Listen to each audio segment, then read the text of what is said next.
Alhamdulillahilladzi anzalas sakinata fi qulubil mu'minin. Allahumma salli wa sallim wa barik ala sayyidina Muhammadin wa ala alihi wa ashabihi ajma'in, amma ba'du.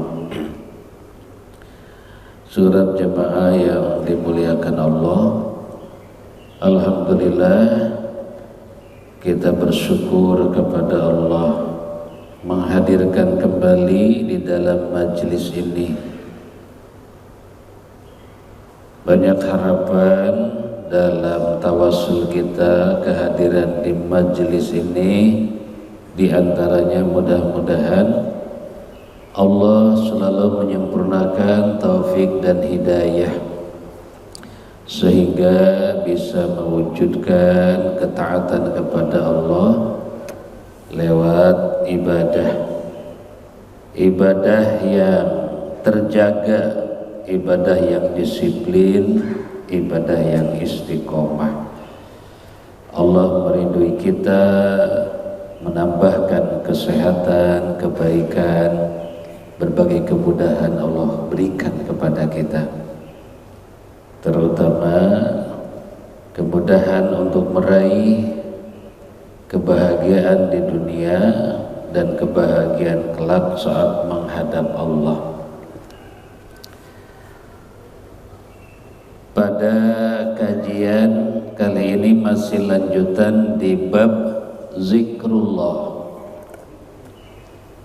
Pada permulaan penjelasan, insya Allah kita masih ingat ada beberapa pokok di dalam memahami atau mengamalkan syariat agama, syariat Islam. Bertauhid, menjaga ketaatan, kemudian berzikir atau zikrullah. Dan bisa jadi masih ada yang lain. Itu diantaranya.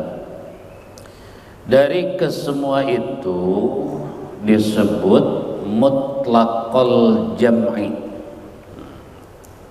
Ya, mutlaqul jam'i itu satu kesatuan yang tidak bisa terpisahkan. Karena hakikatnya hubungan begitu kuat antara Allah dengan hambanya. Nah, ini dalam ta'abbud, dalam pengabdian. Di balik pengabdian itu ada ketauhidan, ada ketaatan yang disiplin, kemudian ada juga reaksi, begitu ya, reaksi diri. Karena memang sudah terjalin kuat, maka hadirlah yang disebut dengan zikrullah, begitu. Dari kesemua itu, Bapak Ibu sekalian, maka akan mendatangkan keistimewaan. Pertama, mendatangkan keistimewaan.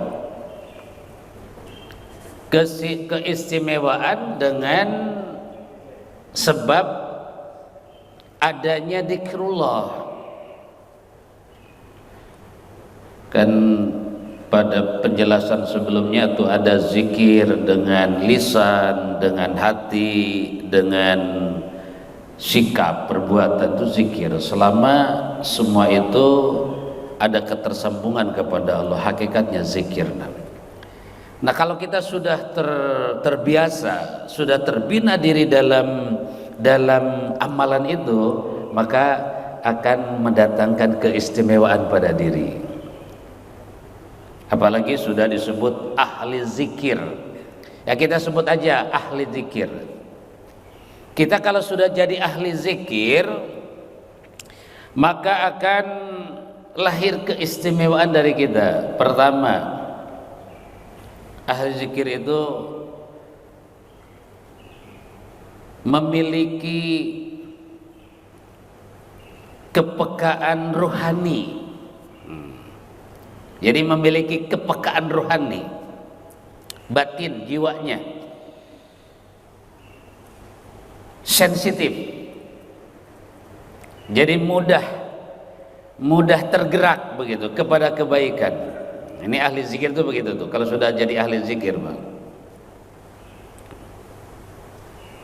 terhadap kehidupan alam semesta, ya, kemudian binatang, apalagi kepada manusia di sekitarnya, kepekaan batin dengan sebab zikir. Allah menggambarkan dari salah satu manfaat zikir itu kan, allazina amanu wa tatma'innu qulubuhum bizikrillah, ala bizikrillahi tatma'innu qulub.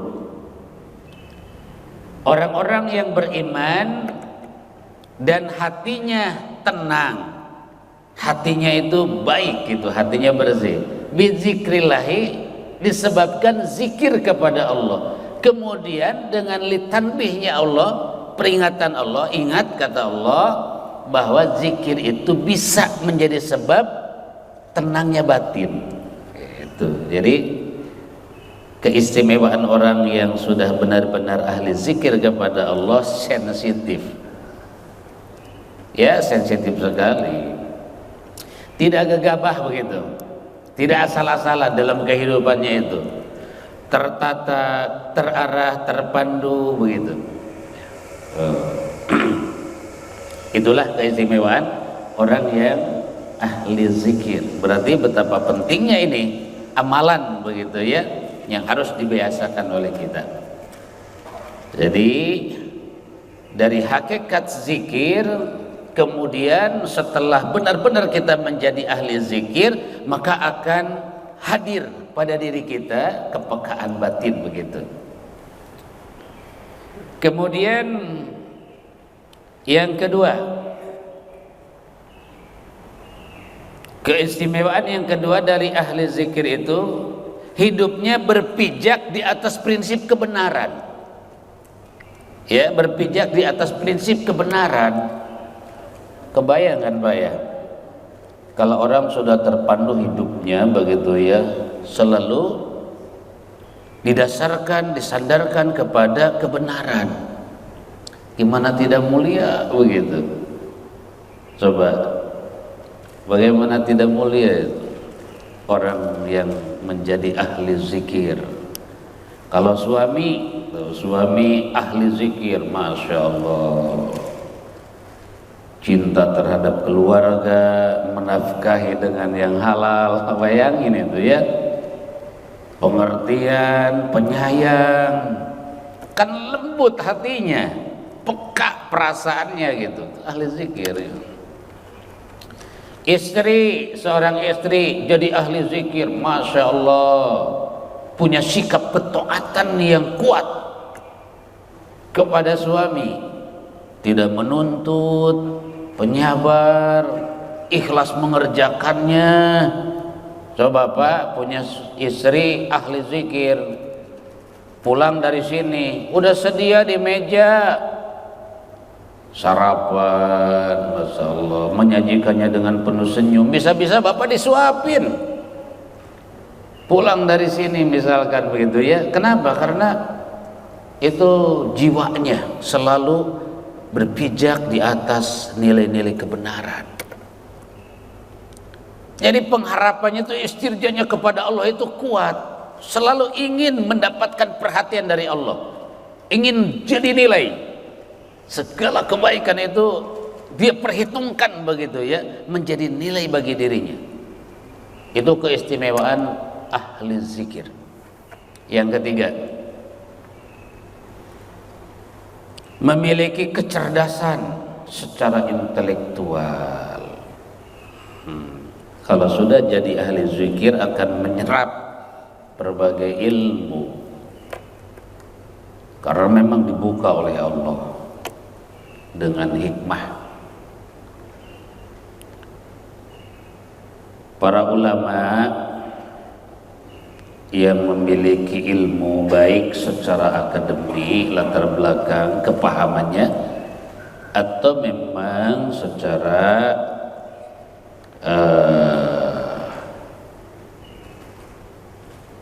apa ya istilahnya itu ya pesantren lah begitu, pesantren ngaji terus ngaji paham tuh ya, ilmu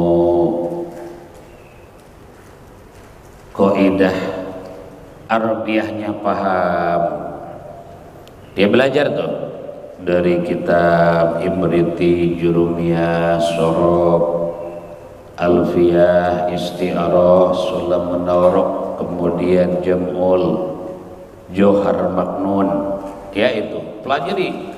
Fikihnya dipelajari Pak, kitab fikihnya dipelajari, kemudian kitab hadisnya dipelajari, kitab tafsirnya dipelajari, bahkan kitab tasawufnya juga pelajari.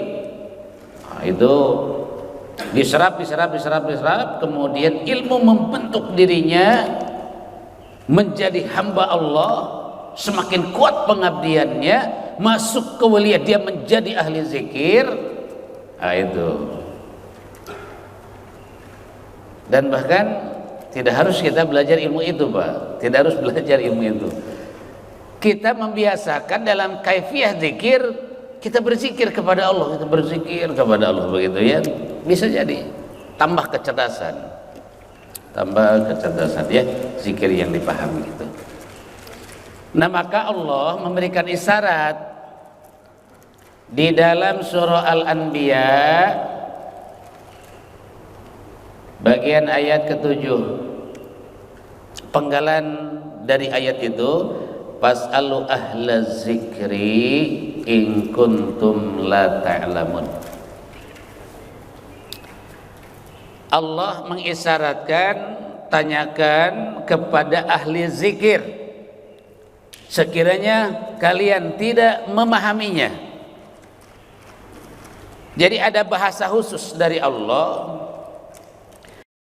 terhadap orang-orang yang memiliki keistimewaan, kemudian disebut ahlu zikir, ahli zikir.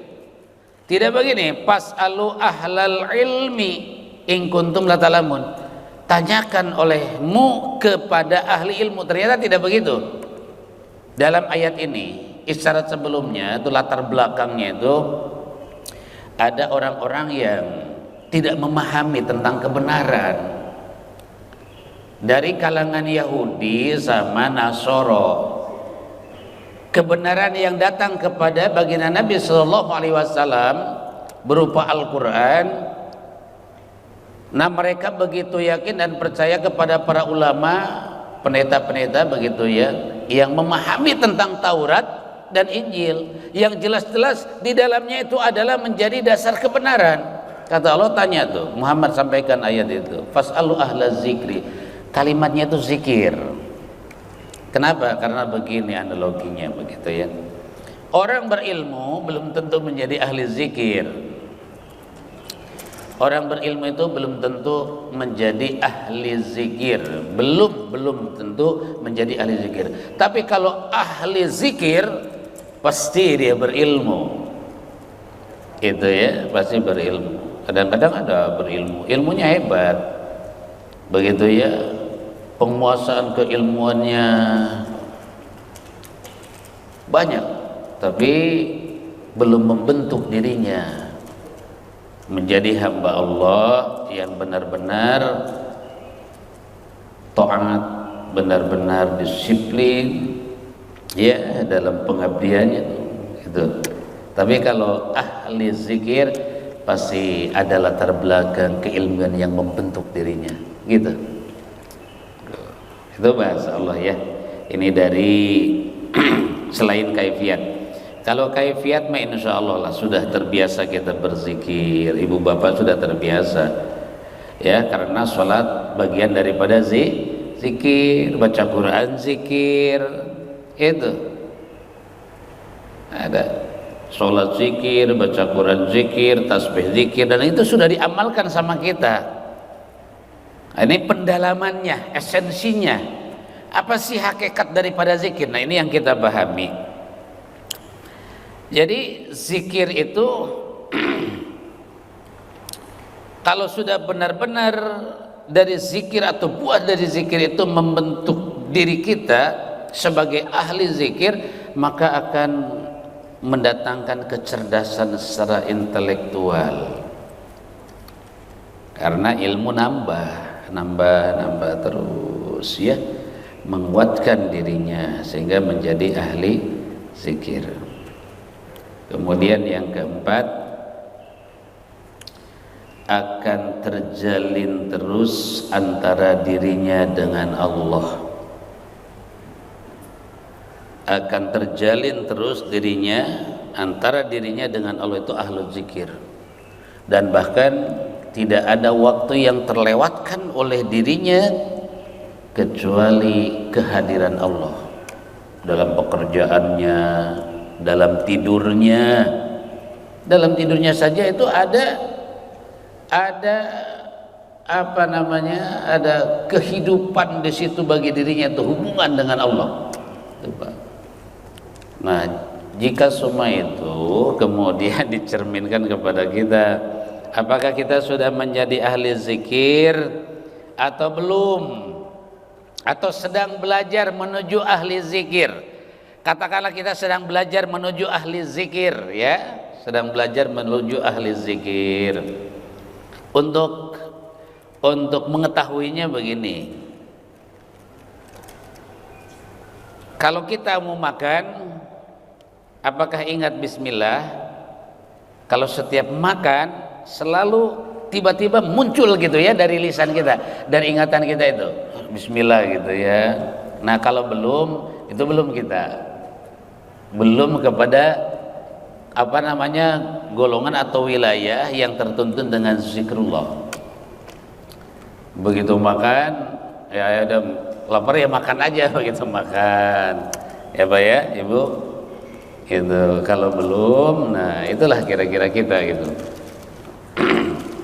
Ustaz juga sama, sering lupanya daripada ingatnya. Misal gitu mau makan, setelah makan begitu ya, setelah makan ada sikap ungkapan syukur tidak, begitu ya. Dan bahkan ahli zikir itu Pak, setiap makanan yang masuk kemudian dikunyah, ada cita rasa, itu ada rasa kebahagiaan, merasakan apa yang dianugerahkan oleh Allah kepada dirinya. Masya Allah, jauh dari mencela makanan gitu. Kadang-kadang kita makan suka mencela makanan, oh ini enak tuh makanan itu, begitu ya, enak. Padahal kalau tidak ada sama sekali itu yang paling enak. Kenapa mengatakan itu tidak enak? Ada yang masih enak. Kalau tidak ada sama sekali, yang tadinya dianggap tidak enak jadi enak.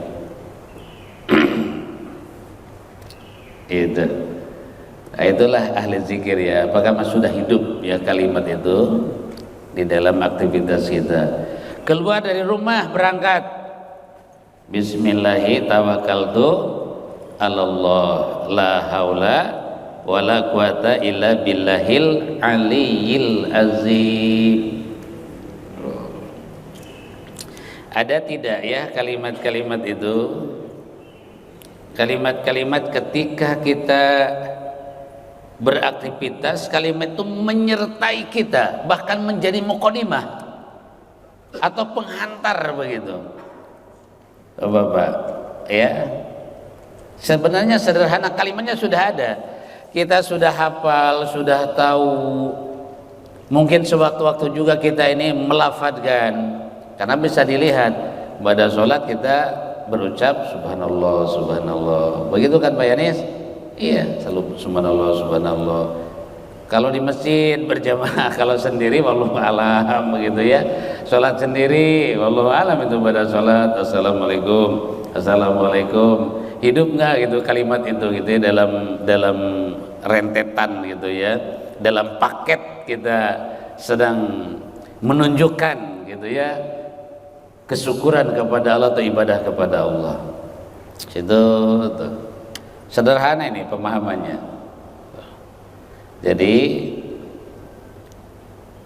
keistimewaan ahlu zikir atau orang yang selalu berzikir kepada Allah itu terbina jalinan atau hubungan antara dirinya dengan Allah bahkan sepanjang waktu. Nah, dari situ maka diistimewakan oleh Allah dirinya. Diistimewakan oleh Allah dirinya.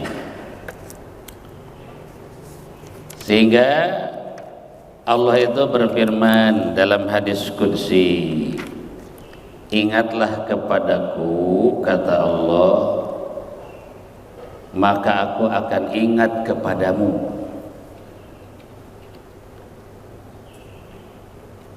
Ingatlah kepadaku dalam keadaan sendiri,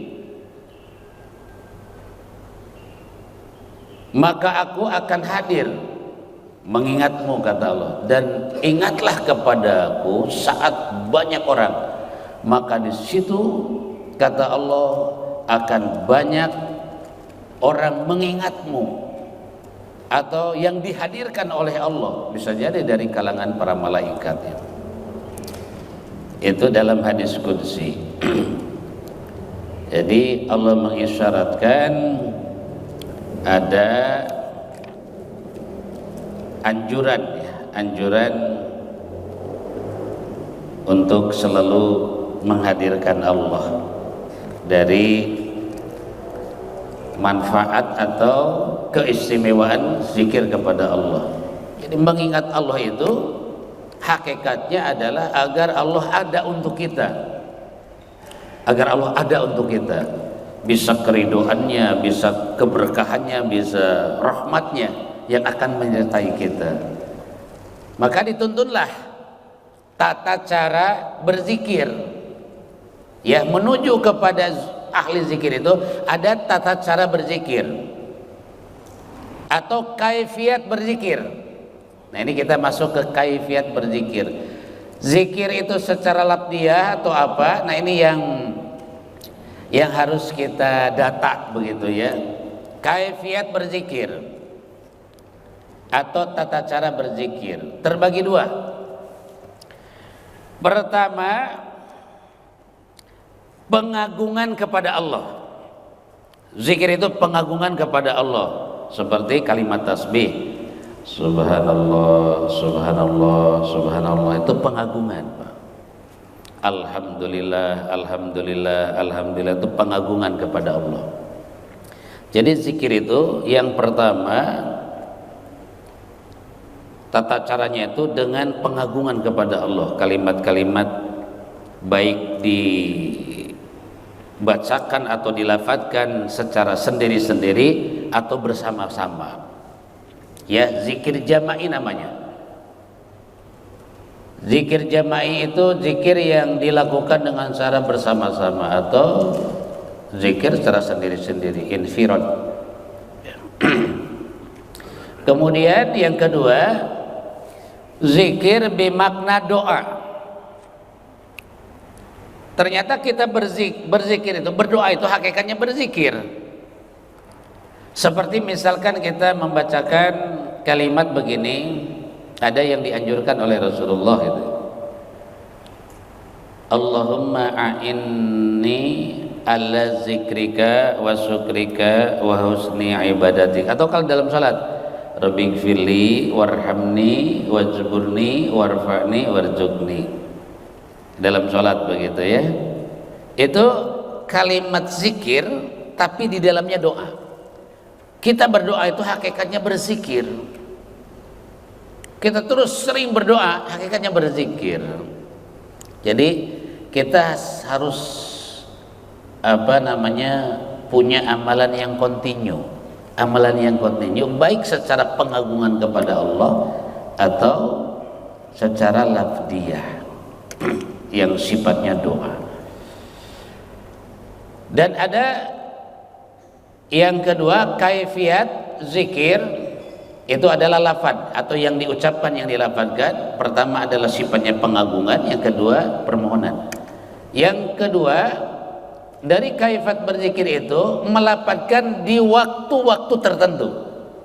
Nah, jadi di waktu-waktu tertentu ada waktunya kita melatih diri untuk membangun hubungan dengan Allah itu terbiasa dan kuat lewat kalimat-kalimat baik, pengagungan ataupun doa yang dibacakan di waktu tertentu. Waktu yang pertama adalah waktu pagi dan petang. Pagi dan petang ya. Bukrata wa asila, pagi dan petang. Di waktu pagi. Waktu pagi itu kalau para ulama mengisyaratkan setelah sholat subuh itu ada waktu atau saat-saat yang sangat baik kita untuk mengingat Allah, zikir.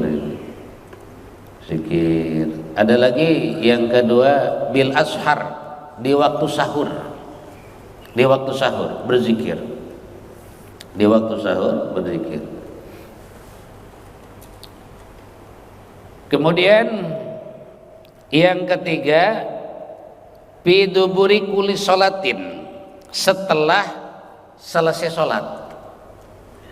Nah, di waktu-waktu ini metode untuk melatih membiasakan kita berzikir. Jadi sebagai latihan ya, yang dilakukan itu sebagai latihan baik secara sendiri-sendiri atau secara berjamaah ya. Di dalam kitab Riyadhus Shalihin dari kaifiyat zikir ada beberapa kalimat yang bisa dilafadzkan oleh kita.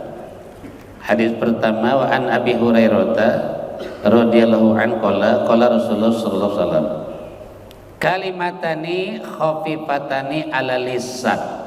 Dua kalimat ringan diucapkan oleh lisan, ringan, pengucapan itu ringan. Kemudian sakilatani fil mizan. Sakilatani fil mizan secara hikmah bisa memberatkan timbangan amal di neraca akhirat. Subhanallah wa bihamdihi subhanallahil azim, muttafaqun alaih, yaitu kalimat subhanallah wa bihamdihi subhanallahil azim. Jadi ada waktu-waktu tertentu kita melafadzkan itu, dilafadzkan, ya, diucapkan ringan dan kita sudah hafal subhanallah wa bihamdihi subhanallahil azim. Coba duduk kita. Kenapa pada sholat itu sangat dianjurkan berzikir? Pertama, kondisi kita sedang baik, sedang tenang. Secara etika dalam berzikir, pakaian sedang bersih, sedang suci, menghadap ke arah kiblat. Posisi kita, posisi secara kaifiat dalam ibadah itu ada satu ibadah yang secara khusus begitu ya, ya secara praktek fikihnya begitu. Di waktu itu sangat utama.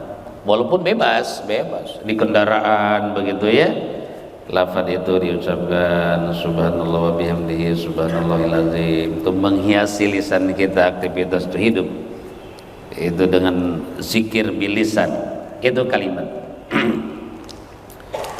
Kemudian hadis yang kedua, wa anu qala Rasulullah sallallahu alaihi wasallam, la aqula subhanallah walhamdulillah wa la ilaha illallah wallahu akbar. Tidaklah kita itu mengucapkan kalimat itu subhanallah walhamdulillah wa la ilaha illallah wallahu akbar ahabbu ilayya mimma tala'at alaihi syamsu. Kata baginda Nabi sallallahu alaihi wasallam, tidaklah aku ucapkan subhanallah walhamdulillah wa la ilaha illallah wallahu akbar kecuali Allah yang maha besar itu lebih aku cintai daripada hari-hari ketika matahari terbit. Jadi Rasulullah itu di waktu itu, waktu subuh begitu ya, di waktu subuh sebelum terbit matahari, beliau selalu mengucapkan itu ya, seperti beginilah kalimat sampai terbit matahari ya sampai terbit matahari, mungkin 100 kali begitu ya, atau 300 kali subhanallah walhamdulillah wala ilaha illallah wallahu akbar. Itu kebiasaan Rasulullah. Kemudian lafaz berikutnya, wa anhu anna Rasulullah sallallahu alaihi wasallam man qala la ilaha illallah wahdahu la syarikalah lahul mulku wa lahul hamdu wa huwa ala kulli syai'in qadir fi yaumin mi'ata maratin, setiap hari 100 kali kalimat itu, la ilaha illallah wahdahu la syarikalah lahul mulku wa lahul hamdu wa huwa ala kulli syai'in qadir. Kata baginda Nabi, kanat lahu adla asyri riqabin wa kutibat lahu mi'atu hasanatin, lebih baik ketimbang memerdekakan hamba sahaya, ya, hamba sahaya asrin, 10 hamba sahaya, dan akan ditulis 100 kebaikan. Berarti ringan begitu ya, ucapannya itu mudah. Kalimat subhanallah, alhamdulillah, Allahu akbar, la ilaha illallah. Pasnya sih pas sholat begitu ya, pas sholat kita sejenak duduk begitu, kemudian kita berzikir. Kalau para ulama supaya kita ini disiplin ya melafazkan itu, disusun kalimatnya, disusun kalimatnya. Ketika pada sholat itu disusun, pertama istighfar, astagfirullah, astagfirullah. Istighfar kebagi dua, ada astagfirullah, ada astagfirullahal azim. Kemudian bahkan ada yang menambahkan astagfirullahal azim allazi la ilaha illa huwal hayyul qayyum wa atubu ilaihi. Boleh, walaupun sebagian ada yang menentang nih, karena menganggap Rasul itu hanya mengucapkan astagfirullah.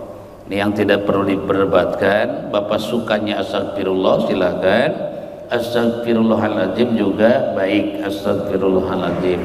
Ataupun ada yang menambahkan alladzi la ilaha illa huwal hayyul qayyum wa atubu ilaihi, boleh. Itu ya, semakin banyak lafaz-lafaz yang baik yang diucapkan oleh lisan kita, semakin bagus. Istighfar, kemudian la ilaha illallah wahdahu la syarikalah lahul mulku wa lahul hamdu wa huwa ala kulli syai'in qadir. Ada yuhyi wa yumit, yang menambahkan yuhyi wa yumit, boleh menambahkan yuhyi wa yumit. Dalam kaidah hadis yang lain yuhyi wa yumit, dalam syarahnya ada penambahan yuhyi wa yumit. Boleh ya, paling tidak seperti itu. La ilaha illallah wahdahu la syarikalah lahul mulku wa lahul hamdu wa huwa ala kulli syai'in qadir. Kemudian Allahumma antas salam wa minkas salam wa ilaika ya'udu salam fahayyina rabbana bis salam wa adkhinnal jannata darus salam tabarak rabbana wa ta'alaita ya zal jalali wal ikram. Disusun para ulama, ada wirid yang panjang begitu ya, atau zikir yang panjang, ada yang sedang seperti itu, astagfirullah, astagfirullah, astagfirullah, atau astagfirullahaladzim, astagfirullahaladzim. Kemudian la ilaha illallah wahdahu la syarikalah lahul mulku wa lahul hamdu wa huwa ala kulli syai'in qadir. Dilanjut dengan Allahumma antas salam wa minkas salam wa ilaika ya'udu salam fahayyina rabbana bis salam wa adkhinnal jannata darus salam tabarakta rabbana wa ta'alaita ya zal jalali wal ikram. Ada juga Rasul menambahkan la mani'a lima a'taita wa la mu'tiya lima manata wa la radda lima qadaita wa la yanfa'udal jadi minkal jad. Ada juga yang begini, la mani'a lima a'taita wa la mu'tiya lima manata wa la radda lima qadaita wala yanfa'u dal jadi mingkal jad, tidak pakai wala roda. La mani'a lima ataita wala mu'tiya lima manata wala yanfa'u dal jadi mingkal jad. Baru berikutnya subhanallah subhanallah subhanallah. Karena yaqulu dubur kulli sholatin hinna yusallimu la ilaha illallah wahdahu la syarikalah lahul mulku wa lahul hamdu wa huwa ala kulli syai'in qadir. Ada yang lebih panjang lagi. Ada yang lebih panjang lagi. Ya, man sabahallahu fi duburi kulli sholatin salasan wa salasina wa hamidallahu salasan wa salasina wa kabarallahu salasan wa salasina wa qala tamamiati la ilaha illallah wahdahu la syarikalah lahul mulku wa lahul hamdu wa huwa ala kulli syai'in qadir gufirat khotoya wa in kanat misla zabadil bahri. Kata Nabi, kalau kita pada sholat membaca yang rangkaian tadi, maka Allah akan mengampuni dosa kita walaupun dosa itu sebanyak buih di lautan. Berarti ini anjuran-anjuran sifatnya sunnah, gitu ya, sunnah. Selain daripada itu juga melatih agar terbiasa. Dan itu Rasul membacakan subhanallah 33, alhamdulillah 33, Allahu akbar 33. Dan ada secara khusus Rasul menganjurkan kepada kita untuk membacakan doa-doa tertentu atau zikir tertentu. Yang pertama adalah pada sholat mengucapkan Allahumma a'inni ala zikrika wa syukrika wa husni ibadatik. Itu. Ini doa ini sangat penting ini. Bila perlu kita harus hafal ya. Allahumma ya Allah a'inni. Ini pengharapan. A'inni. Bimbing aku, tolong aku, kuatkan aku, mudahkan aku ala zikrika supaya terus berzikir. Wa syukrika, dan lahir dari diri itu sifat syukur kepada Allah. Wa husni ibadatik, istiqomah dalam ibadah. Semakin baik ibadah kita. Setiap hari itu perubahan-perubahan terus meningkat. Itu doanya. Dan doa ini pernah dipesankan oleh Rasulullah kepada Mu'ad bin Jabal pada saat duduk bersama dengan Rasulullah. Kemudian seperti dirangkul, dan Rasul mengatakan, demi Allah aku mencintaimu sebagai saudara, kata Nabi, maka ketika engkau selesai sholat jangan beranjak dulu kecuali mengucapkan tadi Allahumma a'inni ala zikrika wa syukrika wa husni ibadatik. Itu diantara kaifiat atau cara zikir labdiyah yang dilafadzkan. Artinya bahwa zikir itu kapan saja, di mana saja, karena hakikatnya zikir adalah merupakan hubungan atau komunikasi antara kita dengan Allah, itu zikir. Supaya kita menjadi golongan ahlu zikir. Itu saja sebagai pembahasan dari bab atau kitab zikrullah. Silakan yang akan bertanya, monggo. Silakan Pak Yanis.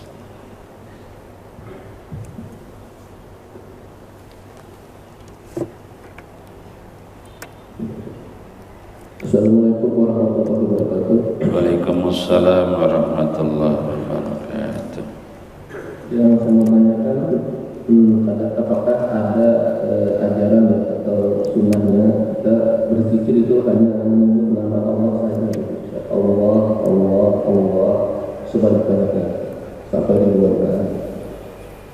Kemudian yang kedua, zikir Asmaul Husna itu dilakukan itu apakah termasuk hitungan yang zikir itu Ustaz? Dari 99 nama itu, dari awal sampai akhir.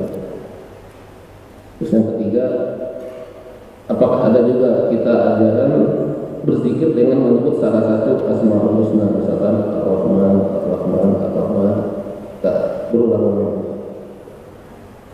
Keempat, kalau kita berzikir, doa-doa tadi juga pakai kita bernyanyi gitu Ustaz lagu, tapi dengan kalimat-kalimat zikir itu apakah termasuk berzikir ibadah juga Ustaz? Nah, itu. Pertanyaannya banyak Pak Yanis. Pertanyaan pertama, zikir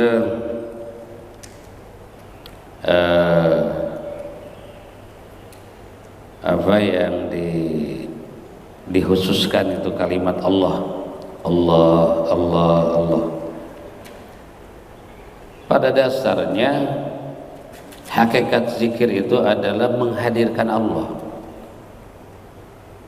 gitu ya, menghadirkan Allah. Itu menghadirkan Allah itu kehadiran Allah, keagungan Allah, asma Allah, gitu ya, asma Allah. Karena nama itu penyebutan ciri daripada orang mengingat Allah. Man ahabba syai'an fakassira dzikruhu. Barang siapa yang ada kecenderungan kepada sesuatu, maka ada penyebutannya, ada sebutan sesuatu itu Allah, gitu ya. Hakikat yang diingat oleh kita itu adalah Allah. Maka ketika pengucapan itu secara ismul zat, namanya ismul zat, Allah itu ismul zat. Nah, Allah itu sebenarnya latar belakangnya itu, Allah itu kan pengucapannya. Kalau latar belakangnya itu adalah istisna, peniadaan. Tidak ada selain Allah, sehingga begitu melekatnya, begitu ya jiwanya itu kepada kemurnian Allah, maka lafaz Allah yang diucapkan, Allah, Allah, Allah, boleh. Pada dasarnya boleh ya, itu. Ini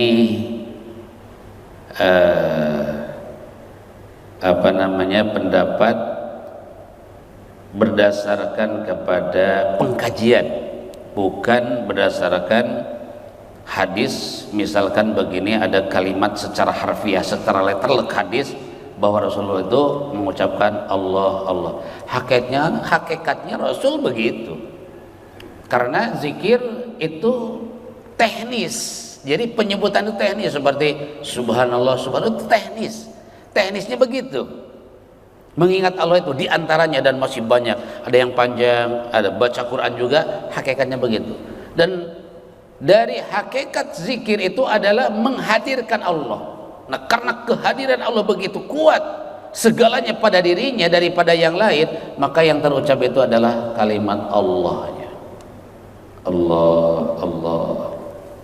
Itu ya, sejarah pembelajaran dari thariqah begitu, boleh. Kemudian pertanyaan yang kedua, apakah zikir itu apa tadi Pak Yani?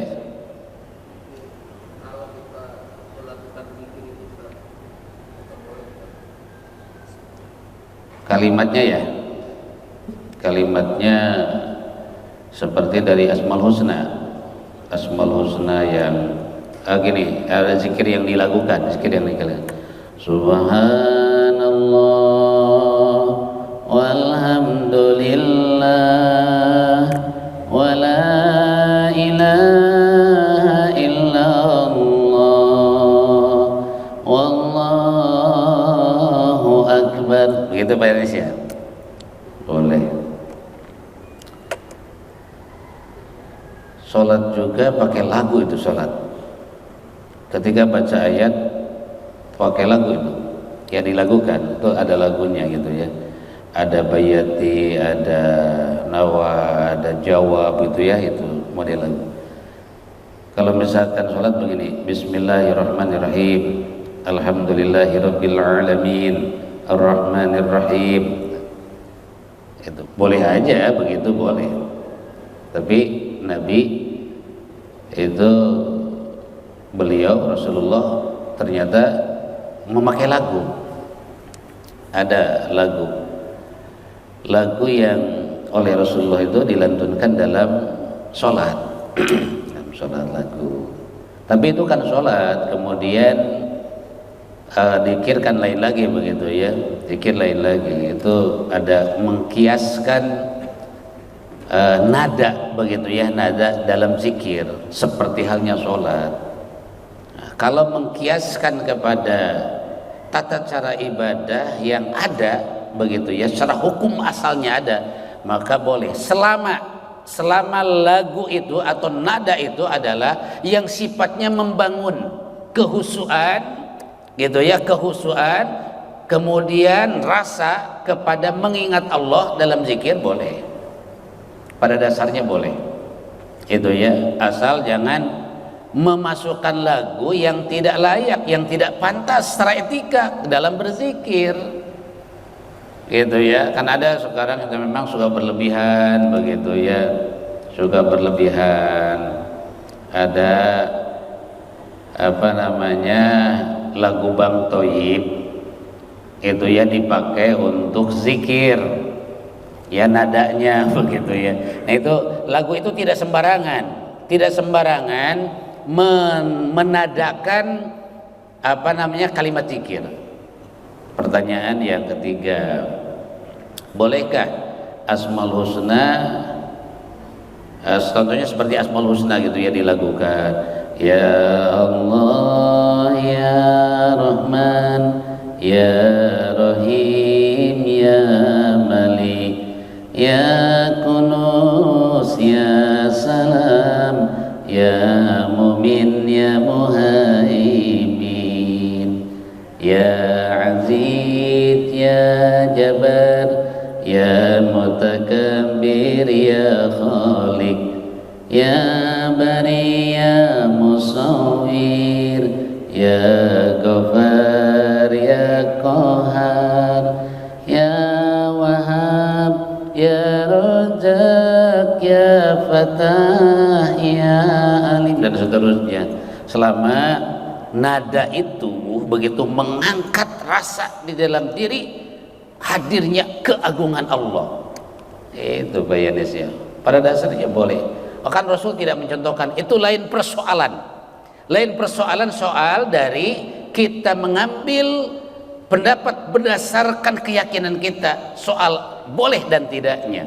Pada dasarnya dari menadakan itu tidak menimbulkan yang tadinya ingat kepada Allah jadi lupa kepada Allah. Justru ada metode yang ketika melafazkan itu timbul di situ rasa di dalam diri keagungan Allah. Itu ya elatnya, sebabnya Pak Yanis dilihat. Secara usul fikih, elat penyebabnya atau akibat dari mengamalkan atau melantunkan itu. Oh tiba-tiba misalkan begini, begitu dilantunkan jadi badan itu ikut joget begitu ya itu. Nah itu yang sifatnya apa ya, akibat ya, mendatangkan akibat dari berzikir itu dengan nadanya.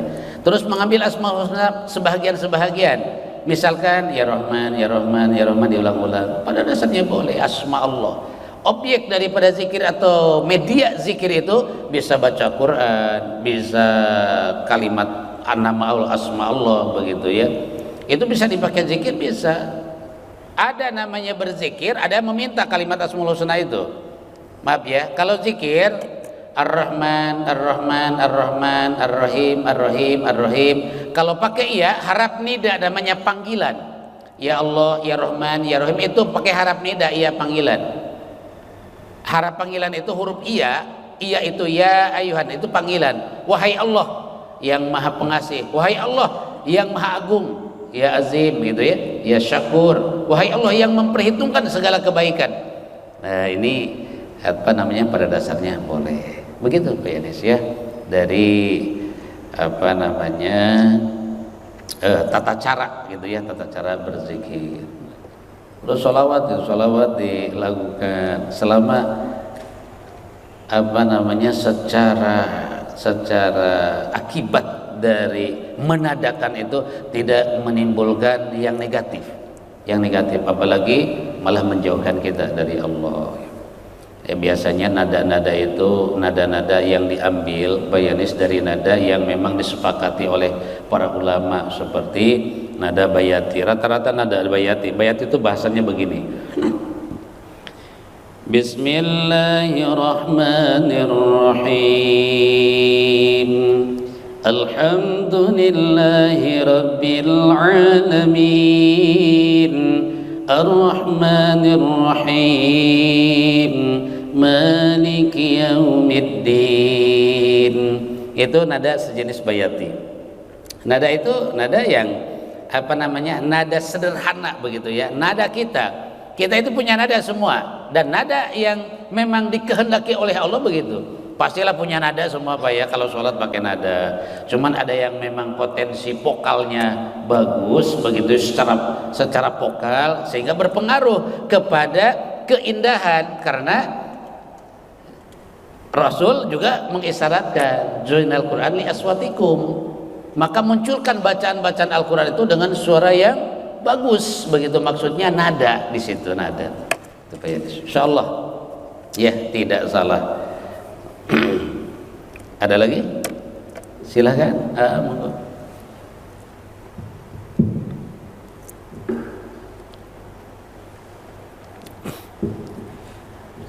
Assalamualaikum warahmatullahi wabarakatuh. Waalaikumsalam warahmatullahi wabarakatuh. Mohon izin bertanya Pak Ustaz. Jadi tadi kita sudah belajar beberapa zikir seperti Subhanallah wa bihamdihi, Subhanallahul azim. Ada juga la ilaha illallah. Nah, yang saya mau tanya, yang pertama itu kita kan tiap Jumat juga disuruh perbanyak sholawat Nabi. Nah, adakah misalnya hari-hari tertentu, misalnya hari Senin kita perbanyak zikir tasbih. Kemudian hari Selasa kita perbanyak la ilaha illallah. Kemudian hari Rabu misalnya juga hasbunallah wa ni'mal wakil. Nah, afdalnya seperti apa? Atau memang dalam satu hari itu memang ada beberapa zikir yang harus kita perbanyak, atau memang tadi kita khususkan hari tertentu seperti salawat Nabi hari Jumat. Yang kedua itu berapa banyak sih yang kita lakukan zikir, afdolnya 100 kali kah misalnya, atau 1000 kali, atau berapa kali? Itu Baik, ada kaul ulama, pendapat ulama tentang latihan untuk mengamalkan di hari-hari tertentu, hari Senin, hari Selasa sampai hari Ahad itu kaul ulama. Kaul ulama itu menganjurkan seperti itu 1000 kali, maka itu anjurnya itu 1000 kali, seperti astagfirullahaladzim di hari Senin dan seterusnya. Itu metode apa ya, pelatihan supaya terbiasa zikir. Pada dasarnya di hari apa saja, kalimat apa saja, itu yang intinya ya, prinsipnya itu. Kemudian yang kedua begitu ya, afdolnya itu yang mana begitu ya, ada ketentuan-ketentuan yang Rasul sebutkan begitu ya untuk berzikir. Untuk berzikir itu yang paling utama adalah kalimat thayyibah, la ilaha illallah, di setiap posisi atau waktu. Itu ya, la ilaha illallah. Abdul zikri fa'lam annahu la ilaha illallah, yaitu kalimat la ilaha illallah. Kemudian di hari Jumat sholawat, itu yang dianjurkan oleh Rasulullah, sholawat kepadaku. Terus jumlahnya berapa? Jumlah 10, 70, 100, 1000, semakin banyak semakin baik ya, semakin banyak semakin baik, agar terbiasa waktu itu dalam mengingat Allah, lebih ke situ. Jadi tidak apakah memang di hari Senin ini, hari Selasa itu anjuran ulama ya, dan baik juga apabila kita mengamalkannya. Itu saja kajian kita hari ini. Mari bersama kita tutup dengan doa. Subhanakallahumma wa bihamdika asyhadu an la ilaha illa anta astaghfiruka wa atubu ilaik. Assalamualaikum warahmatullahi wabarakatuh.